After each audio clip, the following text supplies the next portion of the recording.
আর কেউ বলেছেন এই জায়গাটাকে তুলে নিয়ে কিয়ামতের ময়দানে জান্নাতে রাখা হবে, আবার কেউ বলেছেন এখানে নামাজ পড়া মানেই জান্নাতের ভিতরে নামাজ পড়া। তো যাই হোক, তিনটে ব্যাখ্যার মধ্যে একটাই আমরা পাচ্ছি যে এটা একটা জান্নাতেরই একটা অংশ, তাই তো? জান্নাতের একটা অংশ। রাসূলুল্লাহ সাল্লাল্লাহু আলাইহি ওয়াসাল্লাম কি বললেন? মা বাইনা বাইতি ওয়া মিনবারি রাউদাতুম মিন রিয়াদিল জান্নাহ। মা রিয়াদুল জান্নাহ হলো আমার মিম্বার এবং ঘর, তার মধ্যবর্তী জায়গাটা হলো রিয়াদুল জান্নাহ। এবং এই রিয়াদুল জান্নাহর ফজিলত বলছেন যে আমরা যখন জান্নাতের টুকরার মধ্যে আমরা নামাজ পড়লাম, আমরা একবার সেখানে গিয়ে নামাজ পড়বো বা যাবো, তাহলে জান্নাতের ভিতরে গিয়ে নামাজ পড়লাম। কোথায় পড়লাম? জান্নাতের ভিতরে গিয়ে। আর আমরা ভালো করে জানি যে আল্লাহ আমাদের ওয়াদা করেছেন যে মানুষকে বা যাকে একবার জান্নাতে দেওয়া হবে তাকে কিন্তু জান্নাত থেকে আর বার করা হবে না।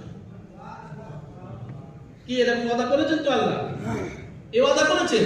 তাহলে আমরা এখানে যখন ভিতরে যাব, 2 রাকাত নামাজ পড়ব বা ভিতরে গিয়ে নামাজ পড়ব, তখন আমরাও জান্নাতের ভিতরে গেলাম ইনশাআল্লাহ। ইনশাআল্লাহ আমাদের মৃত্যুর পরেও আল্লাহ আমাদের জান্নাত থেকে বার করবেন না ইনশাআল্লাহ। সকলেই বলেন ইনশাআল্লাহ।